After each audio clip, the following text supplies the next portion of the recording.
역대하의 말씀을 통해서 교만을 다스리는 힘이라는 주제로 말씀을 같이 나누도록 하겠습니다. 오늘날 두드러지게 나타나는 이 부정적인 사회 현상 중에 하나가 갑질이라는 것입니다. 잘 알고 계시죠? 갑질.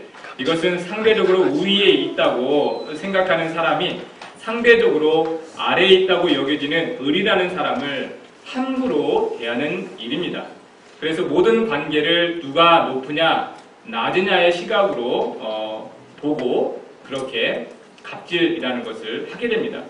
서비스를 이용하는 사람은 높은 사람, 서비스를 제공하는 사람은 낮은 자로 여기는 의식이 있습니다. 그래서 이곳저곳에서 사람을 무시하고 함부로 대하고 무례하게 행하는 갑질이라는 것이 오늘날 더욱 두드러진 사회 현상으로 나타나고 있는 것을 알 수가 있습니다. 이것은 조금이라도 무엇인가를 할 수 있는 것을 조금이라도 조금 더 가진 것을 특권으로 여기기 때문에 그렇습니다. 그러한 이 자기의 특별한 권리라고 생각하다 보니까 남용을 하게 되는 거죠. 여러분, 이러한 현상을 보면서 사람 안에는 숨길 수 없는 교만이라는 것이 뿌리 깊게 자리 잡고 있음을 알게 됩니다. 교만은 모든 것을 당연함으로 여기는 것입니다. 조금 더 가지고 조금 더 알고 조금 더 되어진 환경을 당연함으로 여기고 높아진 마음이 교만입니다.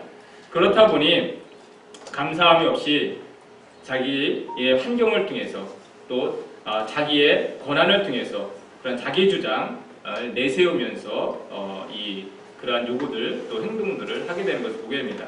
여러분, 하나님이 만드신 세상에는 당연함이라는 것은 없습니다. 당연하게 있는 건강이고 당연하게 주어진 환경인 것 같지만 결코 그렇지 않다는 것입니다. 하나님께서 우리에게 허락하신 모든 것은 은혜 아니면 얻을 수 없는 것임을 우리는 알 수가 있습니다. 모든 것을 감사함으로 받을 수밖에 없는 것이 우리의 삶이고 하나님의 은혜인 것입니다.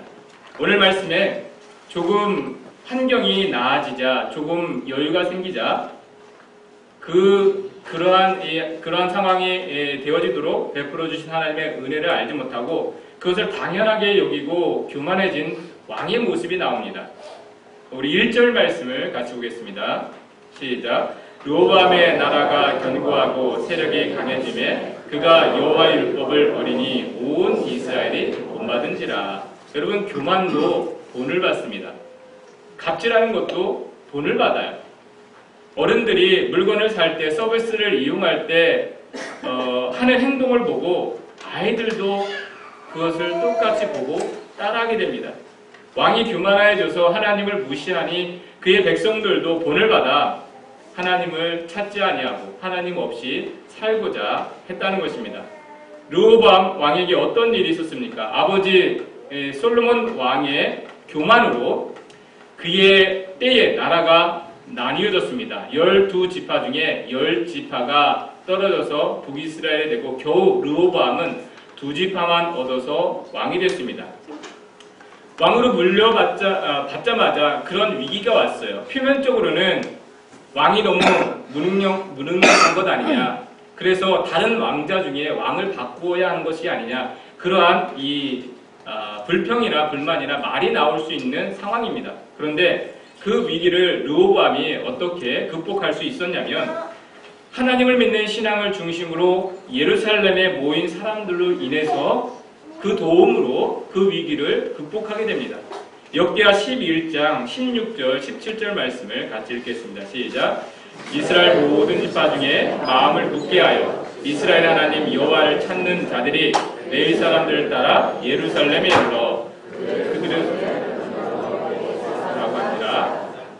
그러므로 3년 동안 유다 나라를 도와 솔로몬의 아들 르호보암을 강성하게 하였으니.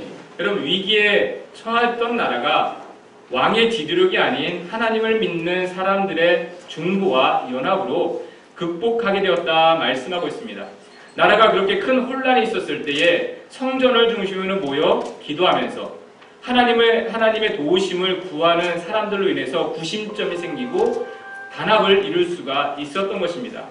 관직에 있던 사람들도 아니고 방백들도 아니고 그냥 하나님을 예배하기 위해 모인 사람들이 3년 동안 르호보암 왕을 위해서 그 나라를 위해서 기도하고 중보한 그 은혜로 인하여서 위기를 극복하고 나라가 안정을 되찾고 강해질 수가 있었던 것입니다. 그런데 르호보암이 위기가 다 해결되고 어느덧 나라가 안정되고 뭔가 상황이 괜찮아지자 그것이 마치 스스로 되어진 것처럼 여기게 되었던 것입니다. 언제 문제가 있었냐는 듯이 하나님을 찾지 않게 된 것입니다. 여러분, 이것은 우리 인간의 전형적인 모습과 같습니다. 문제가 사라지면, 문제가 없으면 그것이 당연한 듯이 여기고 하나님을 찾지 않게 되는 것. 혹시 저나 여러분은 그렇지 않다고 말할 수가 있습니까? 우리는 문제가 있을 때나 없을 때나, 어려움이 있을 때나 없을 때나 동일하게 하나님을 의지하고 있습니까? 성경에서 이스라엘 백성들을 두고 목이 곧은 백성이라 이렇게 말씀을 하세요. 목이 곧은 백성. 어쩌면 그렇게 쉽게 하나님의 은혜를 잃어버리고 마치 스스로 서게 된 것처럼 그렇게 쉽게 교만하게 되는지, 어려울 때는 하나님을 찾다가도 그 문제가 해결되면 금방 하나님을 저버리는 것이 이스라엘 백성들의 모습이었습니다. 그러한 이스라엘 백성들과 우리의 모습도 크게 다르지 않을 것입니다. 하나님의 은혜가 아니라 당연하게 얻어진 삶인 것처럼 우리도 살아가는 모습이 있는 것입니다. 만일 여러분, 우리가 정말 모든 것이 하나님의 은혜인 것을 안다면 우리는요, 모든 일에 겸손하지 않을 수가 없습니다. 나의 나된 것이 다 하나님의 은혜라면 겸손하지 않을 수가 없는 거죠. 여러분, 우리도요, 미처 우리가 다 알지 못하는 가운데 얼마나 우리를 위한 많은 기도와 중보가 있었는지 여러분, 우리는 다 알지 못할 것입니다. 얼마나 그동안 하나님께서 우리에게 참아주시고 기다려주시고 긍휼을 베풀어 주셨는지 여러분, 우리는 다 미처 헤아릴 수가 없습니다. 교회가 월요일부터 목요일까지 아침 기도회가 있습니다. 여러분, 우리가 그 시간을 어떻게 여기는지 모르지만 아침 기도회 때 요일마다 기도 제목들이 있어요. 그 중에 대표적으로 월요일은요, 한 주간의 삶을 살아간 성도들을 위해 기도합니다. 직장을 위해서, 직장으로 나아간 걸음들을 위해서, 자녀들을 위해서, 가정을 위해서 여러분 기도합니다. 화요일 날에는 자녀들을 위해 특별히 기도합니다. 수요일 날에는 건강을 위해서 기도하고요. 목요일에는요, 오늘 이곳에 이렇게 모여 예배드릴 주일 예배를 위해서 기도합니다. 남은 한 주간도 그 걸음이 막히지 아니하고 하나님 앞에 예배할 수 있도록. 여러분, 우리가 한 주간 그냥 잘 지내고 그냥 당연하게 한 주간 지나가고 우리가 이렇게 내가 뜻을 정해서 주님 앞에 나온 것 같지만 여러분, 결코 그렇지 않다는 것입니다. 그러한 일들에 있어서 여러분들이 알지 못하는 가운데 늘 그 자리를 지키며 기도하며 중보하는 그런 이 손길들이 있었기 때문에, 애쓰는 사람들이 있기 때문에 여러분, 우리가 한 주간 평안하게 보낼 수 있고 오늘 이곳에 나와서 예배를 드릴 수가 있는 것입니다. 여러분 계속해서 아침 기도 때 나와서 예배 드리는 분들이 여러분들이 꼭 있어요. 그 중에서도 여러분, 강정수 집사님, 고박수 권사님 참 감사해요. 늘 그 자리를 지켜주시고 사명을 알고 그 가운데 함께 늘 기도해 주는 것, 제가 얼마나 큰 힘이 되는지는 모릅니다. 여러분, 하나님은요, 우리는 어떻게 하나님이 우리의 기도에 응답하시는지 몰라요. 하지만 하나님, 우리가 하나님 앞에 이렇게 설 수 있다는 것은 여러분, 그를 위해서 기도하는 수많은 중보들, 기도들, 그 은혜가 있었기 때문에 나도 알지 못하는 사이에 여러분, 남편들을 위해 기도하는 아내들이 있었기 때문에 오늘날 우리가 이와 같이 있을 수 있다는 것을 잊으면 안 되는 것입니다. 여러분, 40일 기도가 어제까지 끝났습니다. 어제. 여러분, 함께 기도해 주신 분들 참 감사한데요.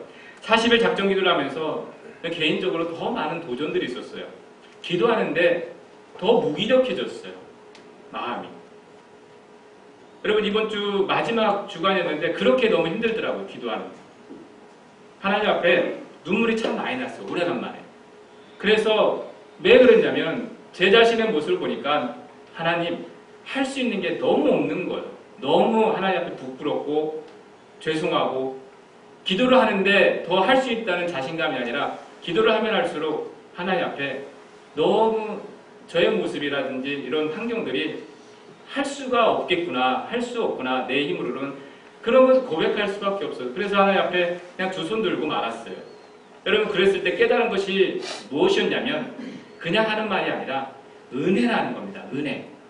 하나님이 뭘 알게 하셨냐면 그래 지금까지도 뭘 할 수 있어서 한 게 아니야. 우리가 이전에도 그렇고 지금도 그렇고 할 수 없었지만 은혜를 주었기 때문에 할 수 있었던 거야. 은혜 때문에 여기까지 오게 된 거야. 그걸 깨닫게 하시더라고요. 그러니까 하나님 앞에 더 눈물로 기도할 수밖에 없었고 손을 들 수밖에 없더라고요. 여러분 하나님의 은혜가 아무것도 아니면 되지 않는다는 것을 다시 한번 이번 기도의 가운데 고백하게 되었습니다. 여러분 특별히 제가 요즘 교회 학교에 대해서 여러분 많은 고민이 있습니다. 하나님이 우리 교회에 원하시는 것은 무엇일까? 정말 문제가 무엇일까? 사역자가 없는 것이 문제일까? 교사가 부족한 것이 문제일까? 여러분 그런데 아니라는 거예요. 우리에게 부족한 것은 그런 환경이 아니라 은혜라는 겁니다. 은혜. 은혜가 부족하고 감사가 부족하지 않나 그런 마음을 드세요. 여러분 아무리 사역자가 채워지고 많은 교사가 있어도요. 은혜가 없으면 은혜를 알지 못하고 감사가 없으면 여러분 그 가운데서 또 다른 문제, 또 다른 어려움이 있는 거예요. 여러분 지금 여기 우리 유스 아이들 함께 예배 드리는데요. 저는 이 아이들에게 참 미안하고 또한 감사하는 마음이 있어요.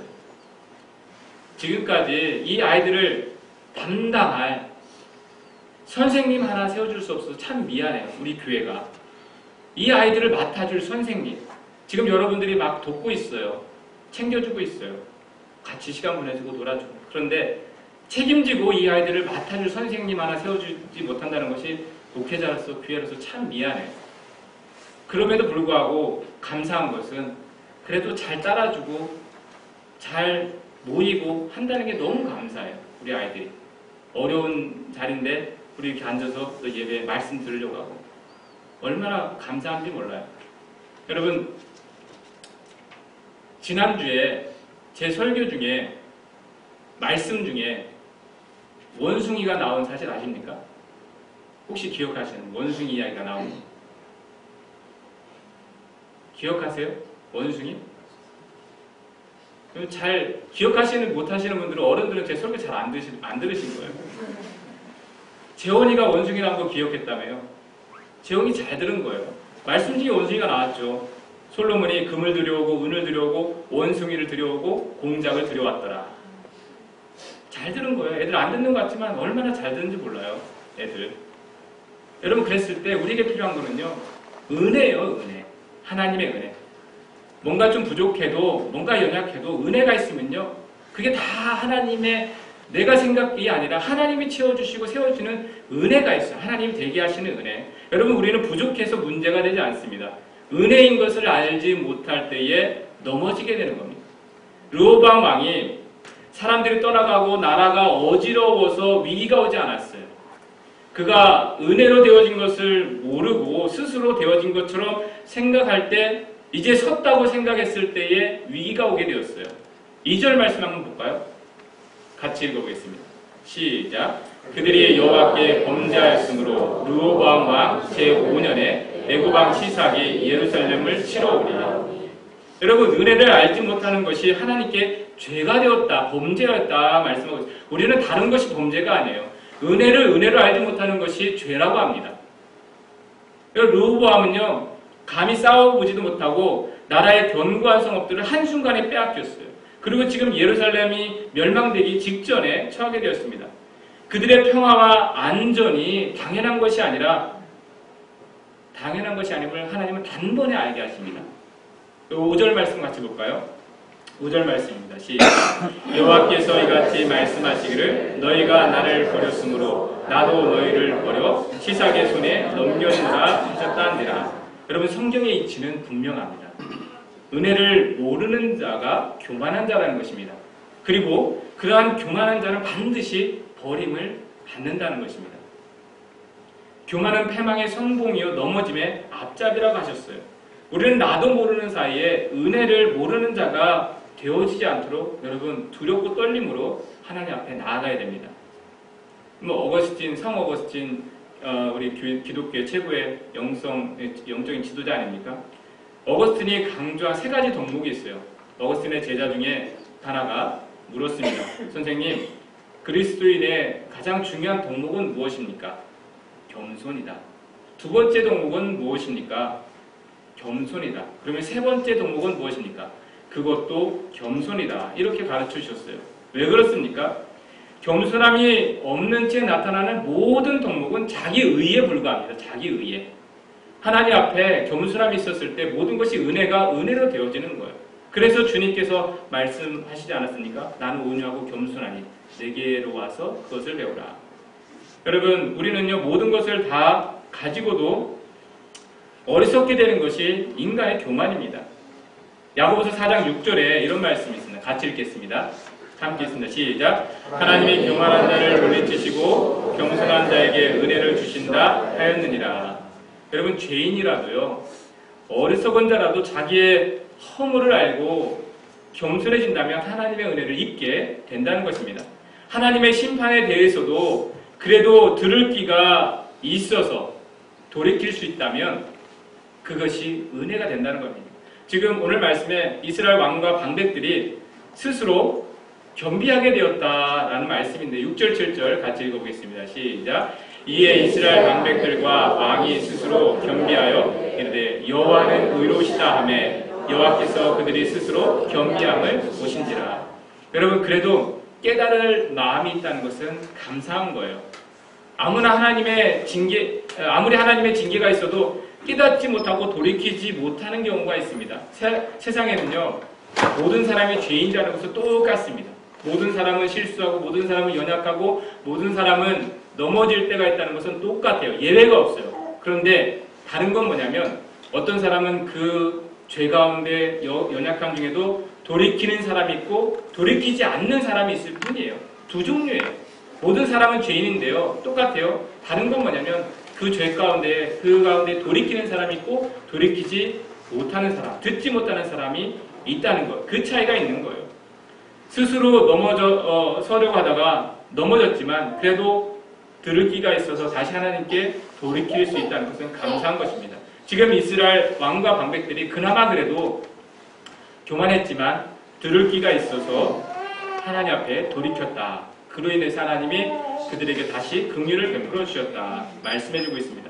이 말씀해 보니까 여러분, 여호와는 의로우시다, 의로운 분이시다 지금 고백하고 있는데요. 이 말의 의미는 하나님은 정확하신 분이시다라는 뜻입니다.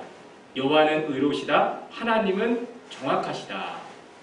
그건 뭐냐면 하나님 앞에는요 그 누구도 교만할 수가 없고 하나님 앞에서는 겸손한 자를 하나님 반드시 정확하게 붙드시고 세워주신다는 겁니다. 그래서 우리가 다른 누군가의 그 교만을 눈여겨볼 필요가 없어요. 하나님은 정확하세요. 하나님의 방법대로 반드시 다루십니다. 우리는 어떤 모습인데 나는 얼마나 어떻게 하나님 앞에 겸손해야 될까? 여러분, 어거스틴이 이런 말도 있어요. 나는 교만하지 않다라고 생각하는 게 교만이래요. 나는 겸손한 자다라고 생각하는 게 교만이래요. 왜요? 교만에는요 예외가 없어요. 당연한 게 아닙니다. 내가 몸부림쳐야만 겸손할 수가 있는 거예요. 그냥 자연스럽게 되는 것이 겸손이 아니에요. 내 몸을 쳐서 하나님 앞에 복종시켜야만 되어지는 것이 비로소 겸손이에요. 그렇지 않냐고 가만히 있으면 교만은요 아무것도 하지 않아도 자연스럽게 되어지는 게 교만이에요. 아무것도 하지 않아도. 여러분, 그래서요 우리의 싸움은요 나는 처음부터 끝까지 얼마만큼 하나님 앞에 겸손할 수 있는가가 우리 믿음의 씨름이고 여러분 신앙의 싸움인 것입니다. 이를 위해서 우리가 반드시 붙들어야 될 것이 하나 있는데 그것이 뭐냐면 바로 감사입니다. 오늘 제목이 교만을 다스리는 능력이라고 했는데 그것이 바로 감사입니다. 나의 나된 것은 모두가 하나님의 은혜인 것을 고백하는 감사가 있을 때 비로소 우리는 그 교만의 유혹으로부터 이겨낼 수가 있는 것입니다. 여러분, 하나님 믿는 자라도 감사를 잃어버리면요 점점 하나님의 은혜를 당연한 것으로 여기게 됩니다. 여러분, 그 자체가 교만이에요. 여러분, 그렇게 되어질 때에 나도 모르게 되어지는 현상이 하나 있습니다. 감사를 잃어버릴 때에 8절 말씀입니다. 같이 읽겠습니다. 시작.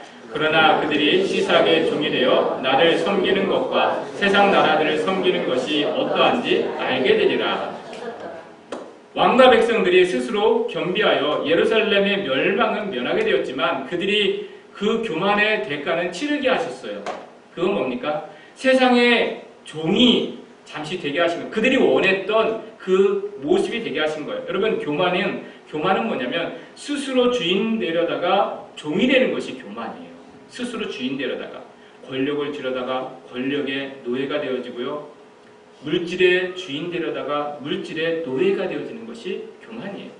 그런 것이 아니라도 내 스스로가 내 삶의 주인 되려다가 자기 고집에 빠져서 자기 생각에 노예가 되어지는 것이 교만입니다.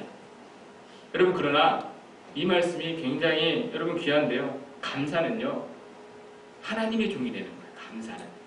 감사는 나는 하나님에 속한 자입니다. 하나님의 종입니다라고 고백하는 것이 감사라는 것입니다. 여러분, 하나님 말씀하세요. 너희들이 스스로 알게 되리라. 하나님을 섬기는 것과 세상의 종이 되는 것이 어떠한지를 알게 되리라. 누구에게요? 교만한 자들에게. 스스로 선 것처럼 생각하는 자들에게. 여러분, 우리는요, 하나님께 속한 자가 되기 위해서 나는 하나님의 종이라는 것을 선포하기 위해서 여러분 감사하는 것입니다. 추수감사절의 기원이 그래요. 어렵게 수확하고 고생하면서 소득을 얻었지만 그럼에도 불구하고 하나님, 우리는 이러한 것에 매여 있는 자가 아닙니다. 우리는 땅에 속한 자가 아닙니다. 이러한 이 물질의 노예가 되지를 않기를 원합니다. 풍족하든 풍족하지 않던 우리는 하나님의 사람입니다. 나는 하나님의 종입니다라는 고백을 하기 위해서 시작된 게 추수감사 주일이에요. 추수감사절이에요. 우리가 오늘 이곳에 모여서 하나님 앞에 여러 가지 모습으로 이 감사를 표현합니다. 여러분, 이것으로 그치지 말고 여러분, 날마다 삶 가운데에 여러분 찾아보면 감사할 게 너무 많아요. 여러분, 그것은 하나님, 여전히 하나님은 나를 돌보십니다. 나는 여전히 하나님의 자녀입니다. 그것을 고백하게 하는 사건이 감사예요. 감사를 잃어버리면 우리 안에 늘 나도 모르는 사이에 하나님과 상관없이 살아가는 삶이 되어질 수가 있습니다. 여러분, 오늘 우리 추수감사 절기를 지키면서 하나님이 여전히 우리에게 주시는 은혜가 있습니다. 우리 눈으로 보기에는 내가 원했던 그런 환경이 아닐지라도 그럼에도 불구하고 하나님께 주시는 여러분 은혜가 있어요. 그것을 하나님 앞에 고백하시면서 감사로 나아갈 때 여러분, 하나님께 속한 자가 되어서 반드시 하나님께서 붙드시고 책임져 주시는 저와 여러분들의 삶이 되어질 줄 믿습니다. 감사의 능력으로 여러분들도 승리하시기를 주님의 이름으로 축원합니다. 기도하겠습니다.